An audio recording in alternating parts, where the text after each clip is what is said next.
안녕하십니까, 노경석입니다. 이번 시간에는 우리 주위에서 일어나는 사고와 각종 질병에 대처하는 응급상황 시 대처하는 방법에 대해서 우리가 알아볼 것이고, 그리고 호흡정지 시 바로 실시하는 심폐소생술에 대해서 알아보는 시간을 갖도록 하겠습니다. 안녕하세요. 생명을 살리는 응급처치에 대해 강의할 노경석입니다. 이 시간에 여러분과 함께 응급처치와 심폐소생술에 대해서 알아보도록 하겠습니다. 먼저 응급처치란 무엇인가 알아보도록 하겠습니다. 응급처치의 정의에 대해서 알아볼 텐데, 우리가 응급처치라는 것은 갑작스러운 사고나 질병으로 환자나 부상자가 발생하게 됩니다. 그러면 이런 환자나 부상자를 데리고 이동하는 것이 우리가 병원으로 이동을 하게 되겠죠. 그러면 이 응급처치는 어디서 할까요? 병원에서 의사가 하는 게 응급처치일까요? 아니겠죠. 우리가 사고 현장에서부터 병원에 갈 때까지 그 사이에 해주는 게 바로 응급처치입니다. 그 말은 시간을 지체하고 천천히 하라는 의미가 아니라 지체하지 않고 현장에서 바로 즉각적으로 실시하라는 의미입니다. 즉각적으로 실시한다는 말은 뭔 말이냐? 우리가 심폐소생술을 할 때 사람이 쓰러지면 지체하지 않고 바로 시작해야 되고, 출혈이 발생하면 병원에 가서 지혈을 하는 게 아니라 현장에서 지혈을 하고 또는 하면서 이동을 해야 되겠죠. 이렇게 시간을 지체하지 않고 바로 해주라는 의미입니다. 그리고 응급처치는 어디까지나 임시적인 조치입니다. 임시적인 조치라는 말은 치료나 진료가 아닙니다. 치료나 진료는 의사 선생님이 병원에서 하는 게 치료나 진료죠. 우리는 이런 전문가의 의사나 이런 전문가의 치료를 받기 전까지 하는 즉각적이고 임시적인 조치가 바로 응급처치입니다. 그래서 응급처치의 정의를 내리자면, 응급처치란 갑작스러운 사고나 질병으로 환자나 부상자가 발생했을 때 병원에 옮기기 전까지 하는 즉각적이고 임시적인 조치를 응급처치라고 합니다. 자, 그러면 이런 응급 상황에서의 행동 요령에 대해서 알아보도록 하겠습니다. 응급 상황이라는 것은 이런 교통사고 또는 화재 현장, 추락사고 또는 조난이나 익수자가 발생했을 때, 즉 모든 사고, 우리가 겪을 수 있는, 우리가 경험할 수 있는 또는 우리가 볼 수 있는 주변의 모든 사고를 다 포함한 것입니다. 이런 사고가 났을 때 해야 되는 순서와 요령을 말하는 겁니다. 이걸 3C 또는 CCC라고도 하는데, 영어의 첫 약자를 따서 체크, 콜, 케어, 즉 사고 현장을 조사하고 살피고, 그리고 나서 119에 신고하고, 그리고 나서 부상자를 돌본다는 의미입니다. 그런데 이 순서로만 보자면 사고 현장을 우리가 왜 현장을 먼저 살피고 부상자를 돌보냐? 부상자는 즉각적으로 돌보라고 했는데, 그런데 여기서 현장 조사를 한다는 의미는 우리의 사고의 잘잘못을 따지자는 게 아닙니다. 사고 현장에서 현장이 안전한가, 즉 2차 사고의 위험성은 없겠는가, 이러한 것들을 살피는 거고, 환자 주위에, 이 주위에는 어떤 위험이 있겠는가, 예를 들자면 또 폭파 2차 차량이 교통사고가 났다고 하면은 그 다음 폭발의 위험이라든가 화재의 위험이 존재하는가, 이러한 것들을 보는 거고, 어떤 건물이 붕괴하거나 어떤 물체가 무너졌다면 또 다른 붕괴가 무너질 수 있는가, 이러한 것들을 살피자는 의미입니다. 그리고 무슨 일이 일어났는가, 어떤 사고인가, 그리고 현장에 부상자가 얼마나 많은가, 그리고 나를 도와서 이 현장에서 같이 응급처치를 하고 환자를 돌볼 수 있는 사람들이 있는가, 그리고 환자의 문제점, 즉 환자의 다친 곳은 어떤가, 또는 환자가 불편함을 호소하는 것, 또 도움을 줄 수 있는 게 무엇인가, 이러한 것들을 알아보는 걸 말합니다. 이렇게 안전조치를 취해야만이 2차 사고를 예방할 수 있다는 겁니다. 그래서 먼저 사고 현장을 살피고 조사하고 나서 그 다음에 해야 되는데, 우리가 이 사진에서 봤을 때 사고 현장을 살피려면 뭘 보면 될까요? 방금 내용을 보자면은 사고 현장의 위험성, 여기 어떤 위험성이 있을까요? 먼저 보면은 전선이 끊어져 있죠. 그래서 우리가 감전의 위험이 있을 수 있겠죠. 그리고 전봇대가 부러졌어요. 그래서 전순주가 이게 넘어져 버리면 또 차량을 덮칠 수 있고 그럼 2차 또 사고가 유발이 될 수 있겠죠. 그리고 주유구 뚜껑이 열려서 지금 기름이 새고 있습니다. 그러면 화재의 위험과 또 폭발의 위험이 있겠죠. 그리고 거기에 보면은 이 차에 실려 있던 통이 쓰러져 있습니다. 그래서 그 액체들이 흘러나오는데 옆에 보면 담배 그림 표시가 있죠. 그 말은 이 차량은 위험물을 취급하는 차량으로 유추해 볼 수 있겠죠. 그러면 더 큰 폭발의 위험이 있을 수 있다는 겁니다. 그러면 이 사고 현장의 부상자의 수는 몇 명이나 될까요? 보면은 먼저 이 자전거에 타고 가던 소년이 쓰러져 있습니다. 아마 추측컨대 노란색 차에 치인 걸로 보이죠. 그리고 운전자가 쓰러져 있습니다. 그리고 또 반대편 차에 사람이 또 나와 있죠. 그러면 이 현장엔 최소한 3명의 사람이 있을까요? 그렇지 않죠. 왜냐하면 노란 차에서는 운전자가 나왔지만 주황색 차에서는 조수석에서 사람이 나왔습니다. 그 말은 최소한 운전석에 사람이 1명이 더 있다는 의미입니다. 그래서 우리가 사고 현장에서 부상자의 수, 현장의 인원을 정확히 파악하는 게 중요합니다. 만약에 이 사고 현장에서 우리가 눈에 보이는 사람들만 도움을 준다면 그 안에 있는 사람은 목숨을 잃을 수도 있겠죠.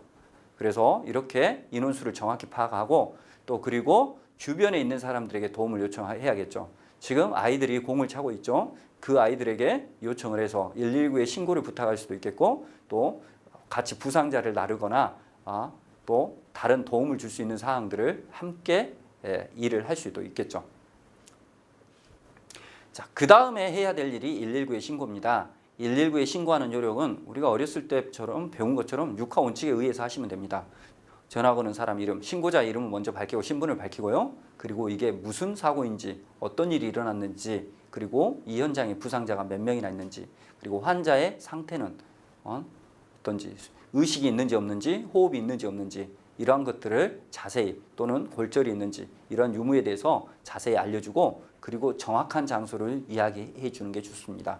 그리고 119에 신고할 때 내가 당황해서 아무것도 생각이 안 난다면 가장 중요한 건 그겁니다. 전화 거는 사람이 먼저 끊지만 않으면 됩니다. 그러면 119 상황실에서 다시 전화를 건 사람에게 상황의 진정을 시키면서 물어볼 겁니다. 그래서 제일 중요한 건 119 신고한다. 신고 거는 사람이 먼저 끊지 않는다는 거 꼭 기억하시기 바랍니다. 그리고 나서 마지막으로 부상자를 돌봅니다. 부상자를 돌볼 때는 먼저 환자의 의식과 호흡을 확인해서 만약에 의식과 호흡이 없다면 바로 심폐소생술이 들어가야 되겠죠. 그런데 만약에 그 환자가 의식이 있다면 그 부상자나 환자에게 자기의 신분을 밝히고 동의를 구해야 됩니다. 지금은 굉장히 중요합니다. 우리가 아무리 도움을 준다 하더라도 무조건 다른 사람을 만지고 건드린다면 괜히 불필요한 오해를 살 수도 있고 그게 폭력이 될 수도 있습니다. 나는 좋은 의도로 했지만 그 사람에겐 불편할 수도 있는 거고 또는 오해를 받을 상황도 생길 수 있습니다. 그래서 꼭 의식이 있는 부상자에게는 신분을 밝히고 동의를 구하고 의식이 없는데 주변에 만약에 보호자가 있다면 보호자의 동의를 구해야 되겠죠. 미성년자의 경우도 마찬가지로 보호자의 동의를 구하는데 그런데 의식이 없는 경우는 보호자도 없는 의식이 없는 환자가 있다면 묵시적 동의에 의해서 그냥 하시면 되겠습니다. 그리고 두 번째, 환자를 안심시키고 그리고 부상자에게 편안한 자세를 취하게 합니다. 그런데 부상자는 일반적으로 스스로 움직일 수 있을 때는 스스로 편한 자세를 취합니다. 그런데 움직일 수 없는 자세에 있을 때 편한 자세를 취하게 해주시면 되겠습니다. 그리고 마지막으로 2차 손상에 주의하시기 바랍니다. 2차 손상은 사고에 의한 직접적인 손상은 1차 손상이죠. 그런데 함부로 부상자를 움직이거나 무조건 함부로 만지다 보면 다른 2차 손상이 올 수도 있다는 겁니다. 예를 들면 척추나 경추에 골절이 와 있는데 함부로 움직이면 이 골절된 뼈가 신경을 손상시켜서 신경을 끊어지게 할 수도 있겠죠. 그러면 하반신 마비나 전신 마비를 유발할 수도 있습니다. 그런 2차 손상에 주의해야 됩니다. 그럼 우리가 응급처치 시 지켜야 할 사항으로는 어떤 게 있을까요? 제일 중요한 건 자신의 안전을 확보합니다. 내가 다른 사람을 구하려다가 내가 함께 희생을 당하거나 또는 내 자신이 다친다면은 그건 안타까운 일이 되겠죠. 그래서 먼저 나의 안전을 지키면서 다른 사람을 구조하는 게 중요하겠습니다. 그리고 항상 앞에서 나왔듯이 우리가 다른 사람을 도울 때 내 신분을 밝히고 그리고 동의를 구하고 하셔야 됩니다. 그리고 환자에 대한 생사 판정은 하지 않습니다. 생사 판정은 오로지 의사만 할 수 있습니다. 즉 우리가 환자나 부상자를 대할 때는 설령 호흡이 없더라도 의식이 없고 호흡이 없다고 하더라도 우리가 생사 판정을 하지 않고 바로 최선의 응급처치를 해야 됩니다. 그리고 원칙적으로 의약품을 사용하지 않는다. 이 말은 우리가 가정에 쓰는 상비약을 이야기하는 게 아니라 의사의 처방을 필요로 하는 의약품, 전문 약품을 이야기하는 겁니다. 병원에서 처방전을 받아서 약을 구입하는 약에 대해서 함부로 증상이 비슷하다고 나하고 증상이 비슷하고 나하고 같은 병이라 하더라도 그 약을 함께 사용해서는 안 된다는 의미입니다. 그리고 어디까지나 응급처치는 응급처치로 그치고 치료는 전문가, 즉 의사에게 또는 여러분 주위에 만약에 119 구급대원이나 응급구조사가 있다면 전문가에게 맡기는 게 옳습니다. 자, 그러면 바로 심폐소생술에 대해서 알아보도록 하겠습니다. 자, 여러분 이런 상황이라면 여러분은 어떤 결정을 하시겠습니까?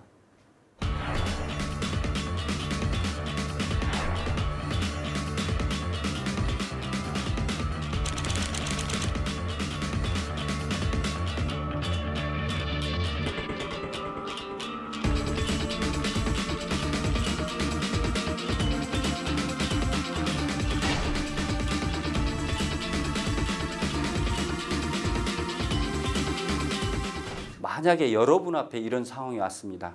여러분이 터미널에 있는데 지하철역에 있는데 또는 시내 한복판에 있는데 다른 사람이 여러분 앞에 쓰러졌다면 여러분이라면 뛰어나가서 바로 심폐소생술을 하실 수 있겠습니까? 사실 제가 많은 사람들에게 이런 질문을 하면 쉽게 손들고 제가 나서서 하겠습니다 하는 사람이 드뭅니다. 왜 그러냐고 물으면 자신이 없어서 괜히 내가 나서서 잘못된다면 이런 생각이 대부분의 대답입니다. 여러분도 마찬가지라고 생각합니다. 그러나 제가 말씀드리자면 만에 하나 여러분 앞에 그런 상황이 닥친다면 주저하지 말고 하십시오. 왜냐하면 실제 상황이라면 여러분이 실제 상황에서 순서 조금 틀리고 요령 조금 틀리더라도 일단 빨리 시작하는 게 중요합니다. 심폐소생술은 잘하는 거 물론 중요합니다. 그러나 잘하는 것보다 훨씬 더 중요한 것, 만약에 둘 중에 하나를 선택하라면 빨리 시작하는 게 훨씬 더 중요합니다. 그래서 여러분 앞에 만약에 그런 상황이 닥친다면 그냥 주저하지 말고 하십시오. 현장에 있는 여러분만이 살릴 확률은 가장 높습니다. 얼마나 빨리 살리는 게 중요하냐? 제가 말씀드린 것처럼 잘하는 것보다 빨리 하는 게 중요하다겠죠. 왜? 다음 뉴스를 보면 알게 됩니다. 잠을 자다가 아빠가 호흡이 멎었습니다. 그런데 이 아빠를 대견한 초등학생이 살렸다고 합니다. 13살 초등학생 손자가 의식을 잃고 쓰러진 할아버지를 심폐소생술로 살려냈습니다. 길가에 쓰러진 50대 남성을 심폐소생술로 구한 기특한 초등학생이 있습니다. 4학년 학생입니다. 미용실에서 머리를 깎던 도중 갑자기 심정지를 일으킨 60대 남자 손님이 미용사의 신속한 심폐소생술로 생명을 건졌습니다. 50대 여성이 코로나19 백신을 맞기 위해 백신 접종센터로 이동하다가 갑자기 심정지로 쓰러졌습니다. 생사의 갈림길에선 위급한 상황이었지만 주변에 있던 시민들의 발빠른 대처로 이 여성은 목숨을 건질 수 있었습니다. 이 여러 사례를 제가 편집을 해봤는데 사실 위에도 수많은 사례들이 있죠. 그럼 이 사례들을 보면 일반적으로 여러분들도 이 외에 많은 뉴스를 보셨을 겁니다. 그럼 이런 사례들을 보면 심폐소생술로 사람을 살린 사례들 대부분은 누구였을까요? 의사나 응급구조사 전문가였을까요? 아니요. 우리 주위에 살린 대부분의 사례들은 평범한 시민, 일반인들이었습니다. 교육을 한두 번, 그것도 잠깐 보고 배운 사람들이 대부분입니다. 심지어는 방금 5가지 사례 중에서 앞에 3가지 사례는 초등학생들이었습니다. 그럼 그 친구들이 잘해서 살렸냐? 아니요, 그러지 않아요. 바로 현장에서 바로 했기 때문에 살렸습니다. 그만큼 심폐소생술은 빨리 하는 게 중요하다는 겁니다. 그래서 만에 하나 여러분들 앞에 그런 상황이 닥친다면 주저하지 말고 하시라는 겁니다. 현장에 있는 여러분만이 살릴 확률은 높습니다. 그런데 사람들은 이렇게 중요한 심폐소생술에 대해서 왜 관심을 갖지 않을까요? 나하고 상관없는 일이라고 생각하기 때문에 그러겠죠. 그러나 정말 그럴까요? 그렇지 않습니다. 우리 주위에 1년에 심장마비로 쓰러지는 사람은 약 3만 1,000명 가량입니다. 매년 심정지로 쓰러지는 사람이 3만 1,000명이라는 겁니다. 3만 1,000명이면 누구나 예외가 될 수 없다는 뜻입니다. 저를 포함한 여러분들도 마찬가지, 여러분들의 주위 사람들도 마찬가지라는 겁니다. 누구든지 쓰러질 수 있다는 겁니다. 그러면 이 중에서 우리가 3만이라는 인구가 얼마나 되냐? 우리 광주광역시로 보면 우리 상무지구, 치평동의 인구가 3만 700명, 우리 북구에 있는 일곡지구가 3만 600명, 동구는 지원 이동이 가장 인구가 많은데 16,000명입니다. 이렇게 광주의 웬만한 동의 인구가 해마다 심정지로 쓰러진다는 겁니다. 누구에게나 일어날 수 있습니다. 그럼 이 중에 쓰러졌다 살아나는 사람은 약 8.7%밖에 되지 않는다는 거예요. 대부분의 사람들이 죽는다는 겁니다. 왜 그러겠습니까? 아직 우리 주위에 심폐소생술을 할 줄 아는 사람이 드물기 때문에 그렇습니다. 우리가 심폐소생술을 해야 되는 이유는요, 우리의 주위, 내 주위 사람, 내 가족들을 살리기 위해서 배우는 겁니다. 우리가 이렇게 해서 심폐소생술 교육이 늘어나면서 최근 13년간 심폐소생술 덕분에 살아나는 인구가 4배가 늘어났습니다. 우리가 해야 되는 이유입니다. 그러면 이렇게 중요한 심폐소생술, 이런 상황이 됐을 때 어떻게 해야 될까요? 최대한 빨리 시작해야 되겠죠. 그런데 사람들이 왜 그때 나서지 못하냐? 대부분은 갑자기 일어나기 때문에 그렇습니다. 어떻게 갑자기 일어나? 한번 볼까요? 자, 캐리어를 끌고 아저씨가 횡단보도를 막 걷는데 이대로 넘어집니다. 그냥 그대로 쓰러지죠. 이렇게 순간적으로 옵니다. 걸어가다가 두 분이 일행입니다. 걸어가다가 마찬가지로 그냥 그대로 꼬꾸라지죠. 왜 그래요? 갑자기요. 갑자기. 이것도 지하철 이제 어떻게 하려고 그래? 어떻게 하려고 그래? 머리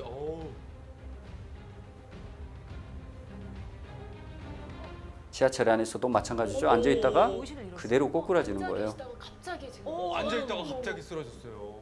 이렇게 심정지는 갑자기 일어납니다. 그래서 사람들이 대부분 당황하고, 그리고 내가 본인 스스로가 대처할 수 없는 겁니다. 그래서 빨리 시작하는 게 제일 중요합니다. 제가 심폐소생술에서 계속 강조하는 건 빨리 하는 거예요. 빨리 하는 게 얼마나 중요하냐? 미국의 유명한 심장 전문의인, 우리 이걸 드링카의 소생곡선이라고 하는데, 이 통계를 보면 쓰러진 지 1분 안에 심폐소생술을 시작했을 때 소생률이 97%가 넘고 2분 안에 시작했을 때 90%, 그러면서 점점 떨어지죠. 그리고 우리가 흔히 말하는 골든타임이라는 4분 안에 시작했을 때 50%, 절반 이상을 살리는데 거기서 1분이 지날수록 소생률이 뚝뚝 떨어집니다. 그래서 5분이 지나면 25% 미만, 6분부터는 더 밑으로 확 떨어집니다. 우리가 빨리 해야 되는 이유입니다. 그래서 만에 하나 여러분 앞에 이런 상황이 닥치면 주저하지 말고 하시기 바랍니다. 자, 그러면 지금부터는 제가 마네킹을 이용해서 직접 시범을 보이면서 실습을 진행하도록 하겠습니다. 그럼 성인의 심폐소생술의 실시 순서와 요령에 대해서 실습과 함께 알아보도록 하겠습니다. 먼저 우리가 길에 쓰러진 사람을 발견했을 때입니다. 자, 우리가 어디를 가고 있는데 쓰러져 있는 사람을 발견했습니다. 또는 우리가 첫 시간에 본 동영상처럼, 앞에서 본 동영상처럼 갑자기 우리 주위에서 사람이 쓰러진 걸 목격했을 때입니다. 그럼 먼저 달려가서 제일 먼저 해야 되는 게 이 사람의 의식과 반응의 유무를 확인하는 겁니다. 의식과 반응의 확인하는 방법으로는 뺨을 때리거나 흔들어서는 안 됩니다. 왜냐하면 2차 손상이 올 우려가 있기 때문에 그렇습니다. 그래서 가볍게 양쪽 어깨를 2-3번 정도 두들기면서 부상자의 얼굴을 보면서 반응의 유무를 확인합니다. 예를 들면 이렇게 하는 거죠. 여보세요? 여보세요? 괜찮으세요? 이렇게 반응을 물어봅니다. 그래서 어떠한 반응이 있다면 의식이 있는 거겠지만 아무런 반응이 없다면 의식이 없는 거겠죠. 이렇게 의식이 없는 사람을 발견하면 두 번째, 주위 사람들에게 도움을 요청합니다. 주위 사람들에게 도움을 요청하는 이유는 119에 신고도 부탁해야 되고, 혹시라도 나를 도와서 함께 응급처치를 해야 되는 상황 또는 심폐소생술을 해야 되는 상황이 생길 수도 있기 때문에 주위에 도움을 요청하는데, 119에 신고도 내가 핸드폰이 있지만 내가 신고하면 신고하는 시간 동안은 이 사람을 방치하게 될 거고, 그럼 가장 귀한, 제일 중요한 처음의 시간을 방치하기 때문에 주변 사람들에게 대신 신고를 해달라고 부탁을 하는 겁니다. 그럴 때 요령은 특정인에게 지목을 해야지 불특정 다수에게 여기 아무나 119에 신고 좀 해주세요 하고 부탁을 하게 된다면 사람들 심리가 누군가는 하겠지. 괜히 내가 나서서 저 사람 잘못되면 그래서 안 하게 될 수 있습니다. 그래서 도움을 요청할 때는 구체적으로 특정인을 지목해서 하는 겁니다. 예를 들면 이렇게 하는 거죠. 앞에 파란 티셔츠를 입고 계신 선생님은 119에 신고를 해주시고 앞에 노란 점퍼를 입고 계신 선생님은 1층 현관에서 자동심장 충격기를 가져다 주십시오 하고 따로따로 부탁을 하는 겁니다. 그래서 그분들에게 의무감과 책임감을 줘서 그 역할을 수행할 수 있도록 도와줄 수 있도록 요청을 한 다음에 그 다음 해야 될 일은 뭐냐? 이 사람의 호흡을 확인해야 됩니다. 호흡을 확인하는 방법은 예전에는 손가락에 코를 대는 분들도 있었고 어떤 분들은 고개를 숙여서 이렇게 가슴이 움직이며 바람이 코와 입에서 나오는 바람을 확인하는 방법을 사용하기도 했었습니다. 그러나 이거는 아주 예전의 방법이고요. 지금은 2010년 이후로는 이 방법을 사용하지 않습니다. 지금은 해서는 안 되는 방법입니다. 지금은 호흡을 확인하는 방법은 얼굴, 가슴, 몸통을 눈으로 보면서 5에서 10초간을 확인하는 겁니다. 그래서 확인은 어떤 방법으로 하냐? 전체적으로 보면서 확인하십시오. 중요한 거는 손동작도 아니고 시선입니다. 그래서 하나, 둘, 셋, 넷, 다섯, 여섯, 일곱, 여덟, 아홉, 열, 5에서 10초 이내로 몸을 확인하는데 호흡을 어떻게 눈으로 확인하냐? 예전에는 호흡 유무만을 확인했습니다. 그러나 지금은 호흡의 유무도 확인하겠지만 그보다 심정지로 쓰러진 사람에게 많이 나타나는 증상이 뭐냐? 경련 일어나듯이 떨고 있는 사람 또는 소리를 내고 있는 사람들이 있습니다. 그게 경련이 심하게 몸 전체로 떨기도 하고 또는 부분적으로 한쪽 다리만 떨고 있는 분들도 있고 또는 손만 떨고 있는 분들도 있습니다. 제가 아까 보여준 동영상에서도 나오죠. 지하철에서 쓰러지신 분들 보면은 손을 떨고 쓰러져 있고 또는 길을 가던 일행 두 분이 쓰러지신 분은 다리만 떨고 있죠. 이렇게 부분적으로 떨고 있는 증상도 있고 어떤 분들은 소리를 내기도 합니다. 쓰러져 있는데 어떤 사람은 쓰러진 상태에서 이런 소리를 내고 있는 사람들도 있고요. 어떤 사람들은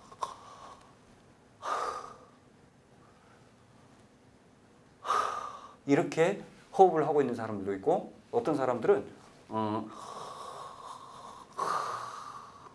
우리 잠자듯이 코 골듯이 그 가래 끓는 듯한 소리를 내면서 호흡을 하는 사람들도 있습니다. 이런 증상이 나타났을 때 바로 심폐소생술을 시행하라는 겁니다. 그래서 이러한 증상이 있는가를 제가 보여드린 방법으로 5에서 10초간을 확인하는 겁니다. 물론 꼭 제가 하는 게 다 맞는 건 아닙니다. 중요한 거는 손이 중요한 게 아니라 몸을 보면서 몸에 아까 말한 그런 떨는 증상 또는 소리 내는 증상이 있는가를 보라는 겁니다. 그래서 이거를 심정지 호흡 또는 비정상적인 호흡이라고 이야기합니다. 그래서 이때 바로 심폐소생술을 해야 되고 아까 말한 것처럼 호흡이 전혀 없는 상태, 무호흡이라고 하죠. 무호흡 때도 바로 시작하는 겁니다.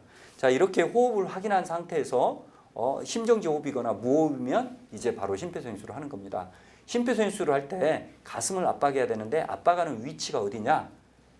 위치는 예전에는 양쪽 젖꼭지 한가운데라는 표현을 많이 썼는데 지금은 양쪽 젖꼭지 한가운데를 압박하지 않습니다. 자, 거기를 압박해서는 안 됩니다. 그럼 어디냐? 가이드라인, 지침에 의하면 우리 가슴의 한가운데 예전에 흉골이라고 있죠. 지금은 복장뼈라고 하는데 복장뼈 아래 2분의 1 지점을 압박하라고 합니다. 자, 이 말의 뜻은 무슨 말이냐? 내가 마네킹을 통해서 보여드리겠습니다. 자, 우리 복장뼈를 보면 이 목 아래 볼록 튀어나온 뼈 있죠. 여기서부터 명치까지 여기에 뼈를 복장뼈라고 하는데 예전에 흉골이라고 했던 이 뼈를 반으로 나눕니다. 그래서 한 손으로 이렇게 해서 절반을 나눌 수도 있겠고 또는 두 손으로 나눌 수도 있겠죠. 자, 이렇게 한 손으로 반으로 나눴습니다. 옛날에 우리 할머니들이 그래서 위쪽에 절반의 중앙의 위쪽을 윗가슴이라고 우리 전라도 말로 윗가슴 그랬죠. 윗가슴이죠. 그리고 아래쪽을 아랫가슴이라고 했죠. 아래의 2분의 1 지점. 이 아래 가슴의 절반 부분을 말하는 겁니다. 그러니까 정중앙의 아래쪽 2분의 1 지점. 가슴 중앙의 아래쪽 2분의 1 지점입니다. 그래서 방금 이렇게 찾아도 되고 아니면 나는 손이 조금해서 한 손으로 뻗기 힘든데 그럼 두 손을 사용하셔도 돼요. 그거는 두 손으로 절반을 찾고 그 다음에 위쪽은 띄고 아래쪽 절반 2분의 1 지점 바로 이 지점을 찾아서 압박을 하는 겁니다. 압박을 할 때는 이 지점에 손을 놓고 모으고 깍지를 끼는 겁니다. 깍지를 끼는 방법은 손가락 사이사이 끝까지 완전히 끼워주세요. 살짝 걸치지 마시고 완전히 끼고 손을 포개십시오. 그리고 포갠 상태에서 압박은 어디로 하냐? 손바닥 전체가 아닌 우리 손끝, 손꿈치라고 하죠. 이 손꿈치를 이용해서 압박을 하는 겁니다. 자, 이 손꿈치 부분에 우리가 깍지를 낀 상태에서 하는 거예요. 그리고 어깨, 팔꿈치, 손꿈치가 수직, 일직선이 돼야 됩니다. 왜? 심장을 위에서 아래로 눌러야 되니까. 어깨가 뒤로 빠지거나 앞으로 넘어가면 안 돼요. 뒤로 빠지면 밀리겠죠. 그래서 일직선이 된 상태에서 핀 채로 압박합니다. 그리고 자세는 손을 기준으로 다리를 자기 어깨 넓이로 벌리는 겁니다. 어깨하고 손꿈치 수직 일직선이 되게 해서 누르는데 수축과 이완이 규칙적이어야 됩니다. 무슨 말이냐? 내가 5cm를 눌렀으면 5cm가 올라온 상태에서 다시 5cm를 눌러야 된다는 거예요. 내가 5cm를 누르고 덜 뛴 상태에서 눌러버리면 안 된다는 겁니다. 이걸 규칙적으로 하는 겁니다. 압박의 깊이는 기억하기 쉽게 우리 한 손의 손가락 개수만큼 5cm를 압박합니다. 5cm를 누르는 속도는 1분에 100번에서 120번을 압박하는 속도. 즉 한 번 누를 때 0.5에서 0.6초, 1초에 2번 가까이 누른다고 생각하시면 됩니다. 그래서 우리가 정확한 속도를 위해서 규칙적인 속도를 위해서 숫자를 세주시면 내가 리듬을 타면서 할 수 있기 때문에 좋겠죠. 그래서 숫자를 세면서 압박을 하세요. 하나, 둘, 셋, 넷, 다섯, 여섯, 일곱, 여덟, 아홉, 열. 하나, 둘, 셋, 넷, 다섯, 여섯. 이러한 방법으로 압박을 하시면 되겠습니다. 그리고 압박할 때 이 손꿈치가 떨어져서는 안 돼요. 고정된 상태에서 압박을 하시면 됩니다. 그래서 일반인의 성인의 심폐소생술에서는 압박 위주의 심폐소생술만 하기 때문에 이 압박을 규칙적으로 계속 하시는데 언제까지 하냐? 이 사람의 호흡이 돌아오거나 또는 119가 현장에 도착할 때까지 지속적으로 계속 반복해서 하시면 되겠습니다. 그러면 만약에 우리가 익수자, 물에 빠진 사람인 경우 또는 어린아이들 같은 경우 또는 질식 환자인 경우는 어떻게 해야 되냐? 압박만 해서는 안 되고 이제 인공호흡도 같이 해야 돼요. 그래서 그런 경우는 압박을 30번을 하는 겁니다. 하나, 둘, 셋, 넷, 27, 28, 29, 30. 30번 압박한 상태에서 이마 밀치고 턱을 끌어올리는 방법을 이용해서 기도를 열어놓은 상태에서 인공호흡을 이해를 하는 겁니다. 팔꿈치를 바닥에 대고 불어넣을 때 엄지와 검지를 코를 막고 입을 크게 벌려서 상대방 입을 포개서 한 번 불 때 1초씩 2번. 불 때는 코와 입을 막고 넣고 나서 코와 입을 떼고 이렇게 2번 하고 다시 압박 위치를 찾아서 하나, 둘, 29, 30 그리고 기도 열고 인공호흡 위에 이 과정을 반복적으로 하시면 되겠습니다. 자, 이렇게 해서 성인의 심폐소생술의 시범을 보여드렸습니다. 우리가 이렇게 응급처치와 심폐소생술에 대해서 알아봤습니다. 여러분들 어때 도움이 되셨는가 모르겠습니다. 마지막으로 부탁드리는 것은 만에 하나 여러분들 앞에 그런 상황이 닥친다면 주저하지 말고 시행하시고요. 이 시간은 이걸로 마치겠습니다. 수고하셨습니다.